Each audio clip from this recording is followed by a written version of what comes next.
Now, I'm sure that most of you know the old story about the astronaut who went far out into space and was asked on his return whether he had been to heaven and seen God. And he said yes. And so they said to him, well, what about God? And he said, she is black. And although this is a very well-known and well-worn story, it is very profound. Because, I tell you, I knew a monk who started out in life as pretty much of an agnostic or an atheist. And then he began to read Henri Bergson, the French philosopher who proclaimed the vital force, the élan vital, and so on. And the more he read into this kind of philosophy, the more he saw that these people were really talking about God. And I've read a great deal of theological reasoning about the existence of God, and they all start out on this line. If you are intelligent and reasonable, you cannot be the product of a mechanical and meaningless universe. Figs do not grow on thistles. Grapes do not grow on thorns. And therefore, you, as an expression of the universe, as an aperture through which the universe is observing itself, cannot be a mere fluke. Because if this world peoples, as a tree brings forth fruit, then the universe itself, the energy which underlies it, what it's all about, the ground of being, as Paul Tillich called it, must be intelligent. Now, when you come to that conclusion, you must be very careful, because you may make an unwarranted jump. Namely, the jump to the conclusion that that intelligence, that marvelous designing power which produces all this, is the biblical God. Be careful. Because that God, contrary to his own commandments, is fashioned in the graven image of a paternal, authoritarian, beneficent tyrant of the ancient Near East.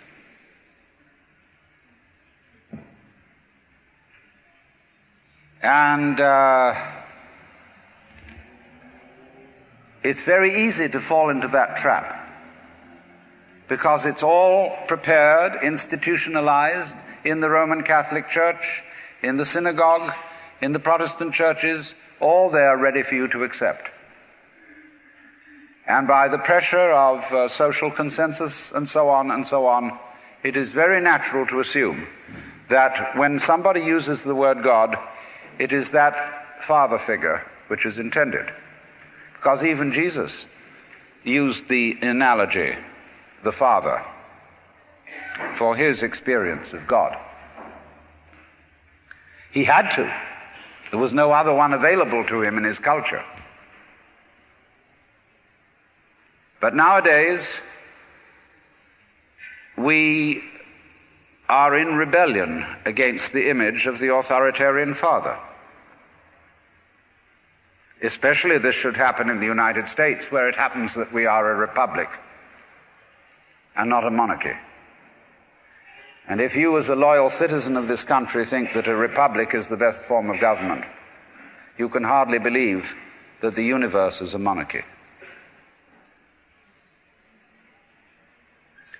But to reject the paternalistic image of God as an idol is not necessarily to be an atheist.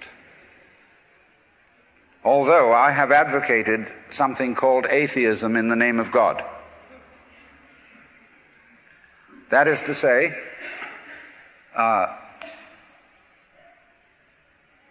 experience, a contact, a relationship with God, that is to say, with the ground of your being, that does not have to be embodied or expressed in any specific image.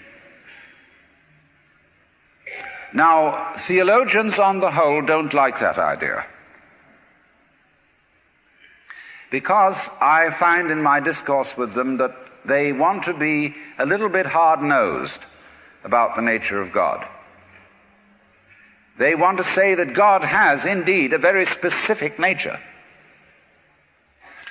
Ethical monotheism means that the governing power of this universe has some extremely definite opinions and rules to which our minds and acts must be conformed.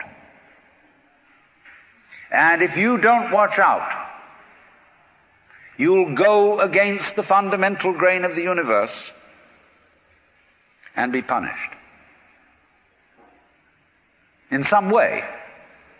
Old-fashionedly, you will burn in the fires of hell forever. More modern-fashionedly, you will fail to be an authentic person.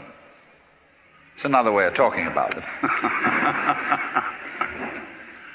But there is this feeling, you see, that there is authority behind the world, and it's not you. It's something else. Like we say, that's something else that's far out. And therefore, this Jewish, Christian, and indeed Muslim approach makes a lot of people feel rather strange, estranged from the root and ground of being.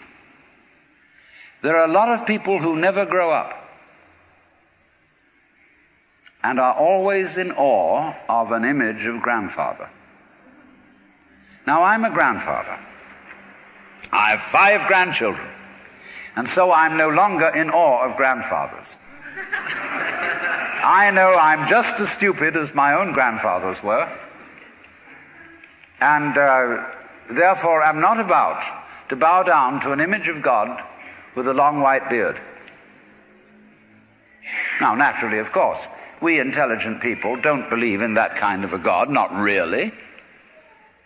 I mean, we think that God is spirit, that God is very undefinable and infinite and all that kind of thing. But nevertheless, the images of God are have a far more powerful effect upon our emotions than our ideas. And when people read the Bible and sing hymns, Ancient of Days, who sittest throned in glory, immortal, invisible, God only wise, in light inaccessible, hid from our eyes, they still got that fellow up there with a beard on. It's way in the back of the emotions. And so we should think, first of all, in contrary imagery. And the contrary imagery is, she's black.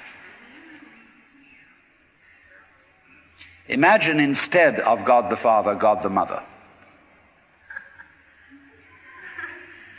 And imagine that this is not a luminous being, blazing with light, but an unfathomable darkness, such as is portrayed in Hindu mythology by Kali, K-A-L-I, the Great Mother, who is represented in the most terrible imagery.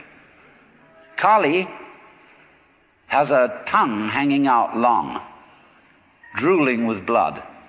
She has fanged teeth. She has a scimitar in one hand and a severed head in the other. And she is trampling on the body of her husband, who is Shiva. Shiva represents also, furthermore, the destructive aspect of the deity, wherein all things are dissolved so that they be reborn again. And here is this blood-sucking, terrible mother as the image of the supreme reality behind this universe. Imagine, it's the representative of the octopus, the spider, the awful-awfuls, the creepy-crawlies at the end of the line, which we are all terrified of.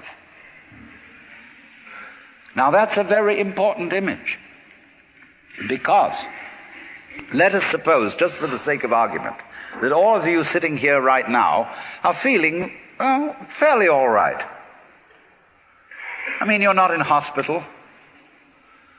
You don't have the screaming mimes. You have a sense you probably had dinner and are feeling pretty good. But you know that you feel that you're fairly good because in the background of your minds, very far off in the background of your minds, you've got the sensation of something absolutely ghastly that simply mustn't happen. And so against that, which is not happening, and which doesn't necessarily have to happen, but by comparison with that, you feel pretty all right. And that absolutely ghastly thing that mustn't happen at all is Kali. And therefore, at once, we begin to wonder whether the presence of this Kali is not in a way very beneficent. I mean, how would you know that things were good unless there was something that wasn't good at all? Now I'm not putting this forward as a final position. I'm only putting it forward as a variation, as a way of beginning to look at a problem and getting our minds out of their normal ruts. She's black. Well, she, first of all, feminine, represents what is called philosophically the negative principle. Now, of course, people who are women in our culture today and believe in women's lib don't like to be associated with the negative because the negative has acquired very bad connotations. We say accentuate the positive. Well, that's a purely male chauvinistic attitude. How would you know that you were outstanding unless, by contrast, there was something instanding?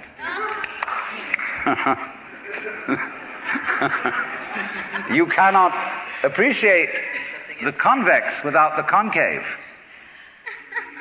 You cannot appreciate the firm without the yielding. And therefore, the so-called negativity of the feminine principle is obviously life-giving and very important.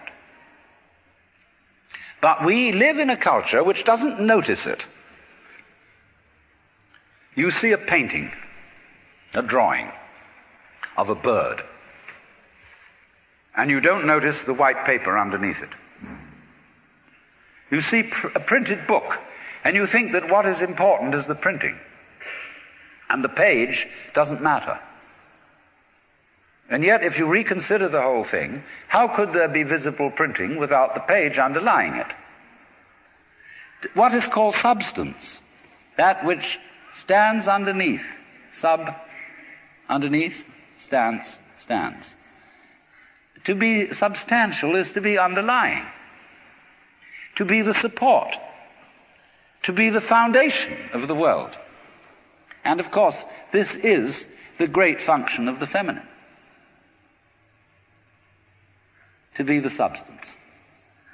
And therefore, the feminine is represented by space, which is, of course, black at night. But were it not for black and empty space, there would be no possibility whatsoever of seeing the stars.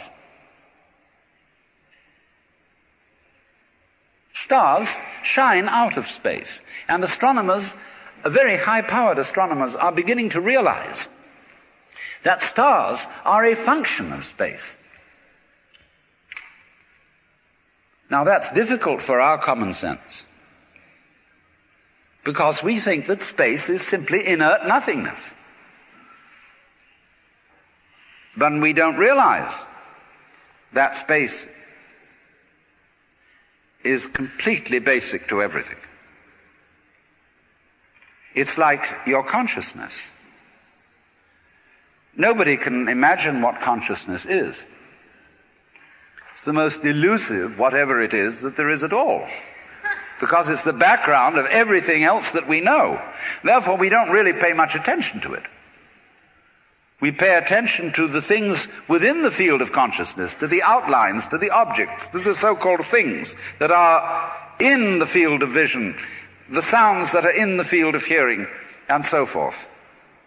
But what it is that ever it is that embraces all that we don't pay much attention to it. We can't even think about it. It's like trying to look at your head. You know, you try to look at your head, and what do you find? You don't even find a black blob in the middle of things. You just don't find anything. And yet that is that out of which you see, just as space is that out of which the stars shine. So there's something very queer about all this. That which you can't put your finger on, that which always escapes you, that which is completely elusive, the blank, seems to be absolutely necessary for there to be anything whatsoever. Now let's take this further. Kali also is the principle of death, because she carries a scimitar in one hand and a severed head in the other. Death. This is tremendously important to think about. We put it off. Death is swept under the carpet in our culture. In the hospital, they try to keep you alive as long as possible in utter desperation. They won't tell you that you're going to die. When their relatives have to be informed that it's a hopeless case, they say, don't tell this to the patient. And all the relatives come around with hollow grins and say, well, you'll be all right in about a month, and then we'll go and have a holiday somewhere and sit by the sea and listen to the birds and whatnot. And the dying person knows that this is mockery. Well, of course, we've made death howl with all kinds of ghouls. We've invented dreadful afterlives.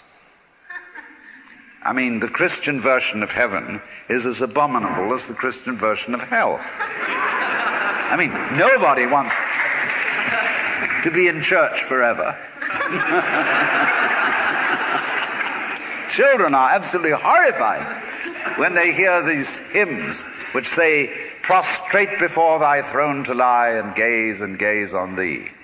They can't imagine what this imagery means. I mean, in a very subtle theological way, I could wangle that statement around to make it extremely profound. I mean, to be prostrate at once and to gaze on the other hand, see, is a coincidentia oppositorum, a coincidence of opposites, which is very, very deep. But to a child, it is a crick in the neck. And that's the sort of imagery we're brought up with. So the idea of what might happen after death. Well, you're going to be faced with your judge. The one who knows all about you. This is Big Papa, who knows you were a naughty boy and a very naughty girl, especially girl, from the beginning of things. He's going to look right through to the core of your inauthentic existence. And what kind of heebie-jeebies may come up. Or you may believe in reincarnation. And you think that your next life will be the rewards and the punishments for what you've done in this life. And you know you got away with murder in this life. And the most awful things are going to happen next time around. So you look upon death as a catastrophe. Then there are other people who say, well, when you're dead, you're dead. Just nothing going to happen at all. So what you got to worry about? Well, we don't quite like that idea, because it spooks us. You know, what's it be like to die? To go to sleep and never wake up? Well, a lot of things it's not going to be like. It's not going to be like being buried alive. It's not going to be like being in the darkness forever. I tell you what, it's going to be like as if you never had existed at all. Not only you, but everything else as well. That just there was never anything, and there's no one to regret it. And there's no problem. Well, think about that for a while. It's kind of a weird feeling you get when you really think about that. You really imagine it. Just to stop altogether. And you can't even call it stop, because you can't have stop without start. And there wasn't any start. There's just no thing. Well, then when you come to think of it, that's the way it was before you were born.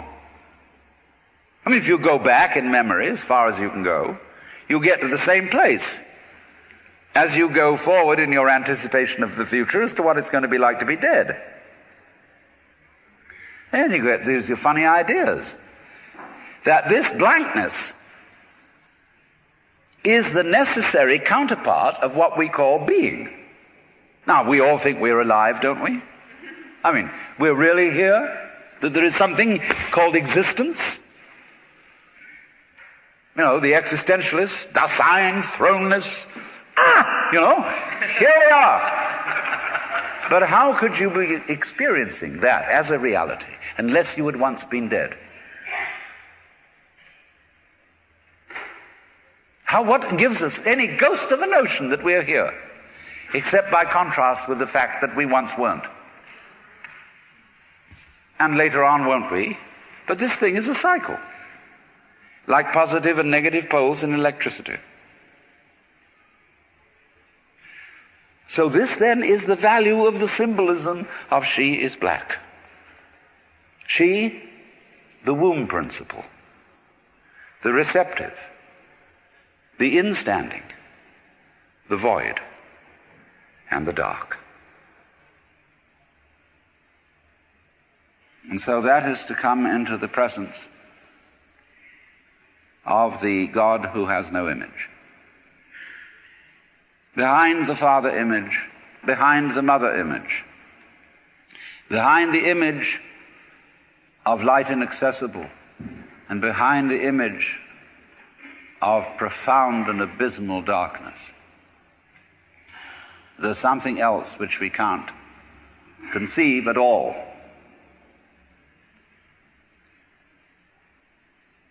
Dionysius the Areopagite called it the luminous darkness. Nagarjuna called it shunyata, the void. Shankara called it Brahman, that which can only, of which nothing at all can be said. Neti neti. Beyond all conception whatsoever. And you see, that is not atheism in the formal sense of the word. This is a profoundly religious attitude, because what it corresponds to practically is an attitude to life of total trust, of letting go. When we form images of God, they are all really exhibitions of our lack of faith. Something to hold on to, something to grasp. How firm a foundation, what lies underneath us, the rock of ages, or whatever, Ein feste Burg. But when we don't grasp, we have the attitude of faith. If you let go of all the idols, you will of course discover that what this unknown is, which is the foundation of the universe, is precisely you. It's not the you think you are. No, it's not your opinion of yourself. It's not your idea or image of yourself.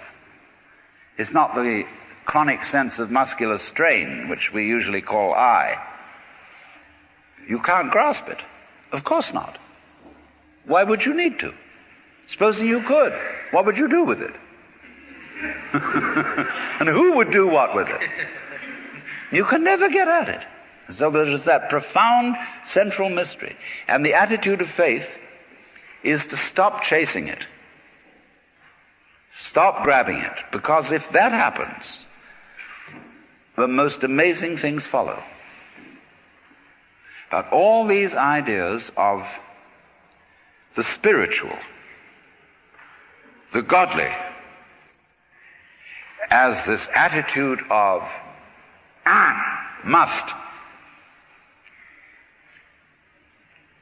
and we have been laid down the laws which we are bound to follow. All this jazz is not the only way of being religious and of relating to the ineffable mystery that underlies ourselves and the world.